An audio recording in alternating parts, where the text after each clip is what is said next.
Welcome to Everything Life and Real Estate. Let's get started with our hosts, Linda McKissick and Dana Gentry.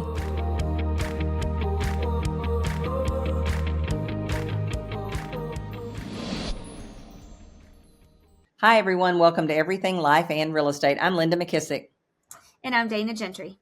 Hey, Dana, I'm super excited because today I get to interview you about your amazing new book that you just launched. So how's it going? First of all, tell us where we're at on it and how it's going. It's going really good. So let's see. I think this will probably, what's today? This episode will probably drop on, the 13th, I guess. Yeah. So next week, January 13th. And my launch is February 3rd. So I'll have about 3 or 4 more weeks left of sales.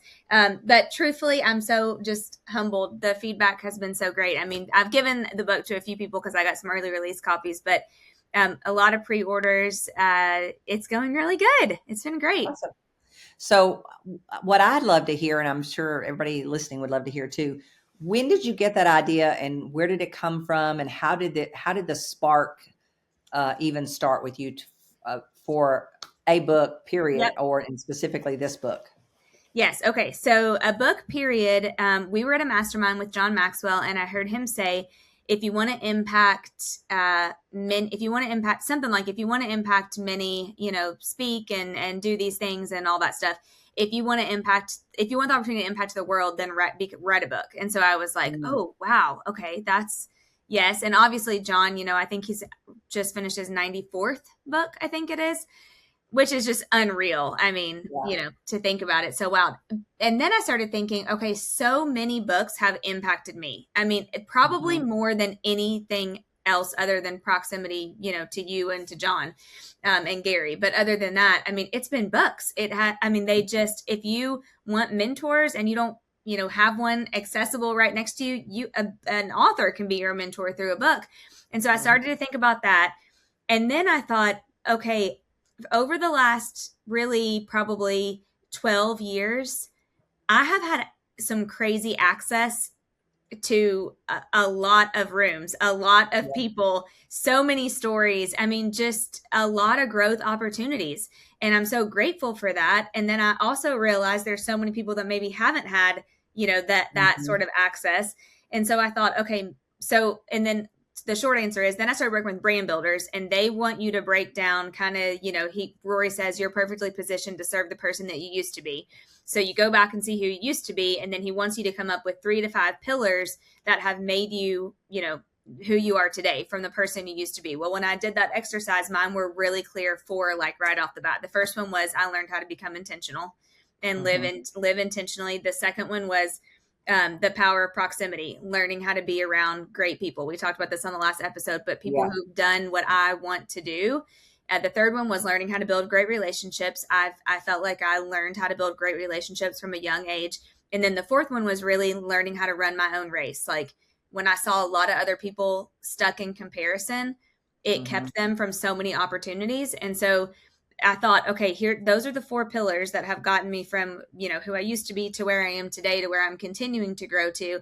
And so I just thought I'm going to write a 365 daily reader on those 4 pillars. Well, then starting that, writing 365 days was really, I was like, I'm never going to get this done. So I had a call with my strategist, and she said, Dana, why are you so focused on one book? She's like, people like short, impactful, get something done. She said, why don't you break it up into 4 books and do a 90-day, 90-day, 90-day, 90-day? And I was like, okay, that I can swallow, like that I can do. And it kind of got me, re-energized. So in May of 2024, I remember I woke up and I was just like, wow, I'm so overwhelmed. Everybody needed something from me. I just was like, I don't know. I just woke up kind of in one of those moods. I don't know if you ever do that, but I was just like, this is not going to be my day. So I had Heather cancel everything, and I took a chair and a journal, and I drove out to Sullivan's Island to the beach, because I know you're the same way, but God really speaks to me at the beach. And I was like, I'm just going to sit in this chair and pray and kind of, rest my mind and like settle my nervous system. And then I'll go back to work tomorrow. And it was wild. It right there that day, just God spoke to me and said, like, you are too, and you've gotten out of your creative space. And I'm a creative. So I kind of get in a funk when I don't get to be Yeah. creative a little bit, and I think Mm, I had gotten so stuck in the day to day of things in the business, and I hadn't done anything with like my mhm. creative brain. And I really think that's what was making me feel like I was kind of in a rut. And so I just heard God say, write the book. And I remember sitting there thinking, and I just prayed. I was like, okay, God, well, if you want me to write a book, then just you can give me the title before I leave here today. And I was looking at the lighthouse on Sullivan's Island.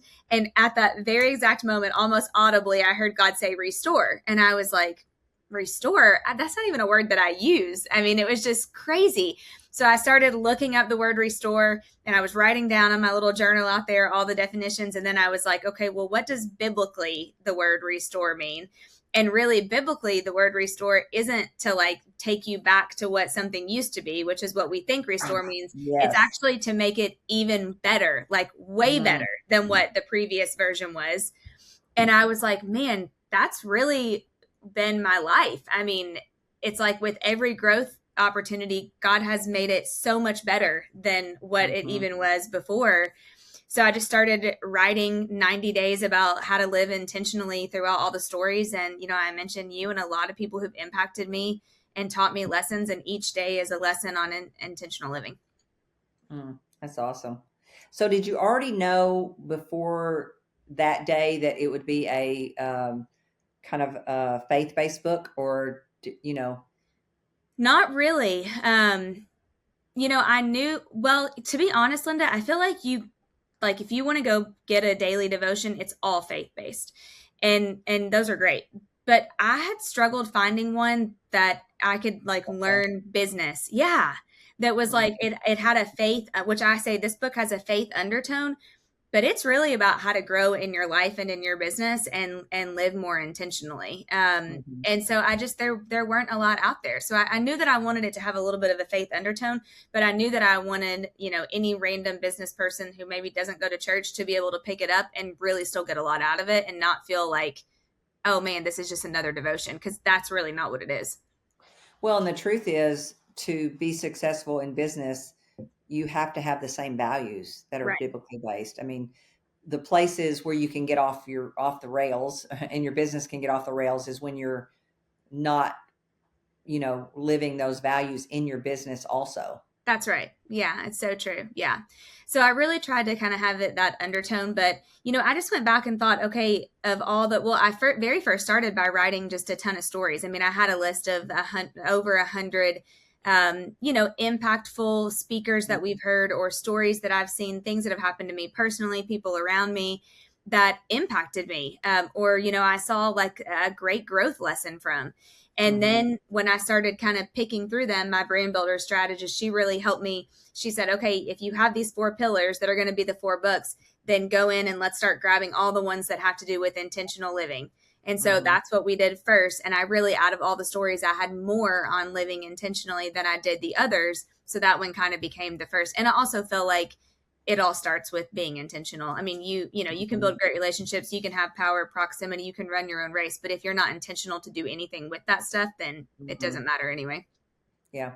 Well, I want to hit something that you talked a little bit about that I think is a lot of people struggle with, especially in the day and age of social media and stuff. When you say run your own race and not, comparison is the thief of joy, all Yeah. those things, so true. Kind of give me some ideas of how do you actually either bring yourself back into that when you feel yourself doing it, or how do you keep yourself in that lane?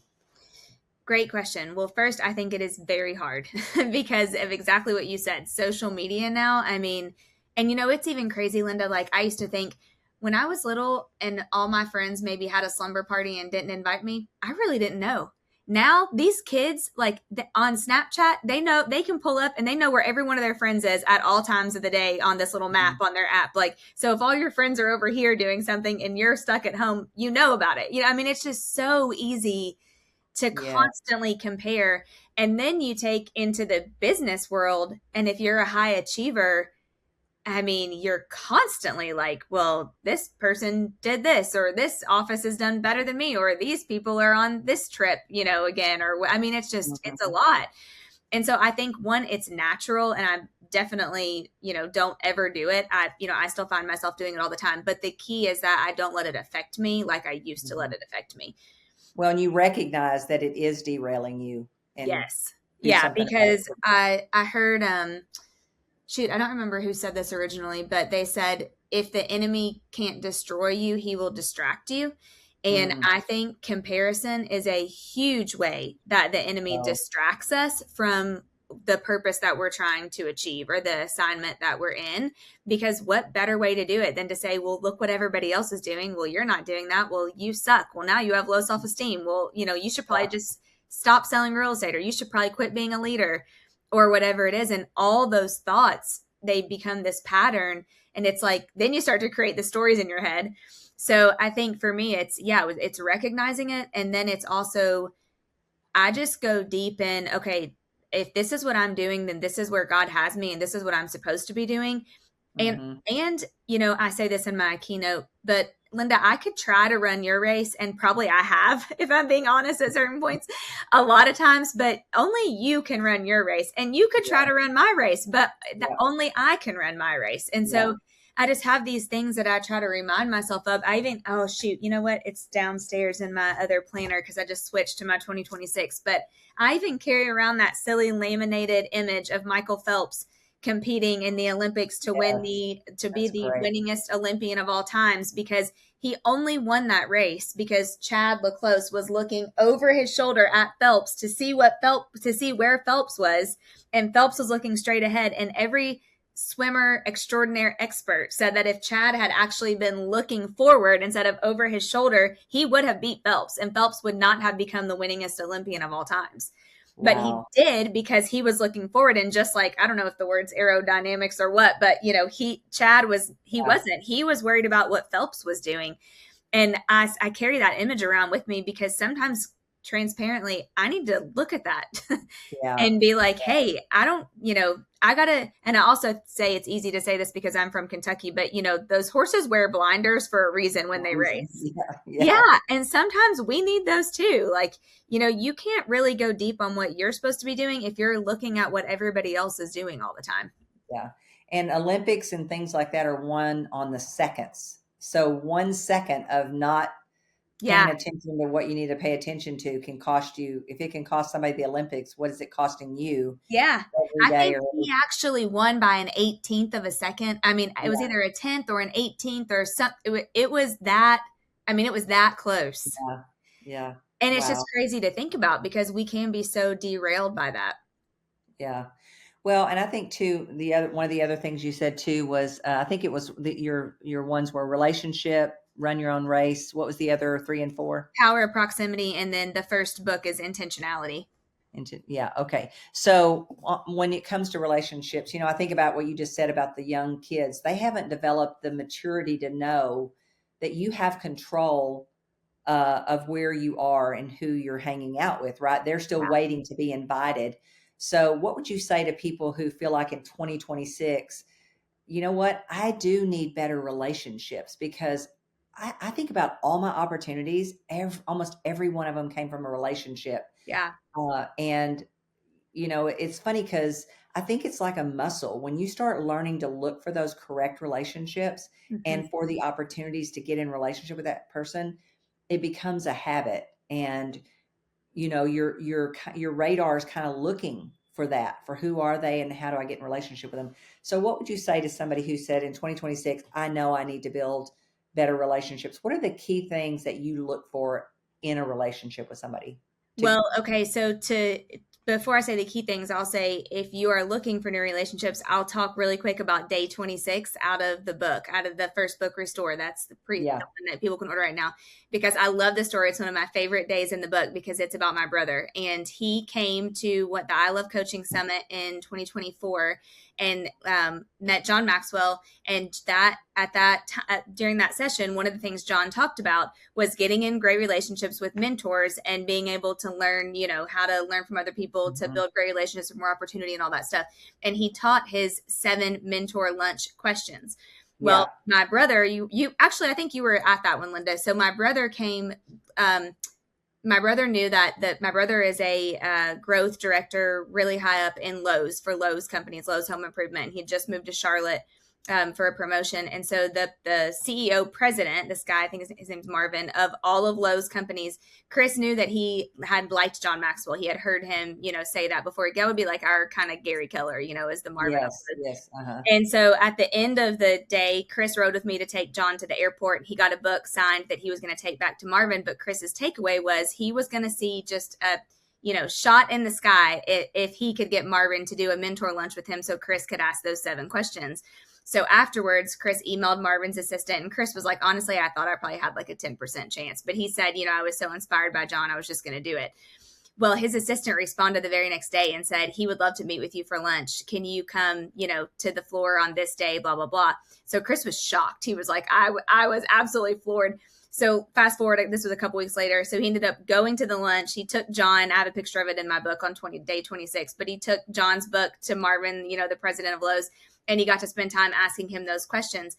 Well, fast forward, and actually just 2 weeks ago, since then, Chris has been promoted two different times. He now is over 700 Lowe's stores across the south of the country. Yeah, he gets to be on the Lowe's private jet every day, all the things. And I just have been so proud of him. And I'm not saying it's because he had that mentor lunch, but also, he formed a relationship. He is. Yeah, he formed a relationship. And so I think sometimes you have to just totally, and you taught me this, Linda, but you have to step so far out of your comfort zone and go seek out the relationships that you want, because a lot of times people aren't, laying awake thinking about you, as you say, or whatever. So go seek out the people that you want to be mentored by, or the relationships that you want to get into.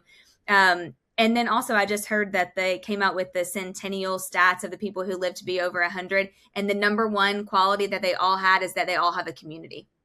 Mm-hmm. Like they all are in high community relationships. It really wasn't what they eat, or did they drink wine every night, or did they never drink alcohol, or what supplements did they take. They were all very much into a community, and they had relationships around them that, encouraged them to want to live longer, is really what the article said. So I just think you have to be able to seek it out. And then, I don't know, I guess maybe what everybody looks for in relationships is different. But for me, it's just authenticity and loyalty. And those are probably the biggest ones. But I just want to be with real people. Yeah, I love what you said. And here's what I think with Chris. Think about, Dana, how much you and I would love more people like Chris coming up into our world and saying, how do I win? Because when they win, you win. Totally. Marvin's not stupid. He knows that when Chris comes and wants to know how to get better, it's going to affect the company that is important to him, and that his success will be dependent on. Yeah. Well, now he's got 700 Lowe's managers, to influence, to raise up, that will raise. It's a domino effect. Yeah. Wow. So, what a great example of that. But I share those 7 questions in the book on page 26, but that's just one example of like just some of the lessons that are tangible that people could really take, that I've either experienced or watched somebody really close to me experience, that, if you're looking to grow, like there's 90 ways in there that you can, go take it and tangibly do it. Yeah. Yeah. So true. And what I've found is, really, really good people don't take advantage of those relationships. Like Chris is not calling him every 5 minutes going, hey, what do I need to do about this? He's not doing that. He's coming, he's ready with questions. He's being very respectful of the guy's time. There's so many good qualities to the way your brother's doing that. That's awesome. I love that. That's a great story, Dave. It's such a great story. I know, I love it so much, but there's just so many. What else would you want to add? Is there anything else you'd like to add about the book? And then my final question would be, what in the world can we as a community do to help you win? Oh, yes. Great question. Thank you. I would say, only other thing I would say about the book is, if you are, not like real deep in your faith, do not let that deter you from the book. There's a verse at the end of, each page, but go read it and grow personally and in your business for yourself. Like, if you aren't like a big spiritual person, you should still read the book, would be the first thing I would say. And then the second thing I would say is really do the exercises. Like I ask a question at the end of each day. That's just kind of a thought-provoking question to get you to live out, to be more intentional. But when I really look back, and Linda, you could probably say the same thing. living intentionally has been the game changer. I mean, just 100%, it has been the game changer, intentionally in my time, my talent, and my treasures. And I think when you aren't, you drift through life, and too many people that you and I both talk to all the time are drifting. I mean, they are what I call the semi-successful business owner or entrepreneur who's probably making a few six figures a year, and they're drifting. And, you know, we've all been there. But the only way to solve drifting is to be intentional. And I just think that's really where it needs to start. But you can, so everyone can pre-order the book at restoredevotional.com. And if anybody, I'm getting ready, I have emails going out in this week and next week for anybody who might want to buy bulk. I have tons of incentives for people who want to buy bulk. I have a whole masterclass that I recorded that you get when you buy bulk. I have a workbook, a study guide. I created a Spotify and an Apple Music 90 song playlist that you can listen to when you're reading the book, which is kind of cool. And then I'm having a huge virtual event that actually, Linda, you are going to be a part of. So thank you so much, in February, where I have, oh my gosh, some amazing people. I actually just had it pulled up a second ago, but I have some really amazing people coming on that are for 10 minutes are going to give their best tips on being intentional in whatever their field is. Like, I'm hoping, Linda, you're going to do wealth building. And, there's a couple of things like I have Brian Pruitt, who's kind of an Instagram guru in the health space. I have Mac Lake coming on to talk about intentionality and leadership. I mean, so many great people. That's awesome. Love it. I can't wait. So, Dana, I think people need this book in 2026, probably after 2025 and 2024 more than ever. And it is a great book. So we thank you for putting in the time and effort to do it, because a lot of people don't realize just exactly how much sacrifice putting your heart and soul into a book can be. Yeah. And it is such a gift. And what I love is it's going to live forever, right? Yeah. That's the beautiful thing about a book, is it lives forever. And Gary I used to love his quote that says, some people have a lot of wisdom to share, and they've died and left a book. You got to read the book. Oh, yeah. Yeah. I love that. If you don't read the book, you never know what that wise person had to say. So, yeah, so true. I talk about Gary a lot in the book too. I think I have 2 or 3 or 4 days just from the lessons from him. But, it's been really cool to go back and see truly all the things I've learned. I mean, It's just wild. Yeah, that's great. And there's so much more to learn. Can't wait for the next 3. Yeah, right. Awesome. All right. Remember, if you have not hit our subscribe button, please go ahead and do that now. And the greatest compliment you can pay Dana and I is to pass this podcast along to anyone that you think would enjoy these conversations. If you have a challenge, a question, an opportunity, or a person that you would like to see on the podcast, be sure and reach out to us at info@everything life and real estate. And be sure and go to restoredevotional.com and get your orders in. Dana, Can't wait to see that email, what all the promotions you have going on. Yes. Thank you so much. Be sure to subscribe for more business strategies and tactics to inspire you to live an abundant real estate life. Don't forget to rate and review so we can bring you the best content. Find this and other valuable information at everythinglifeandrealestate.com.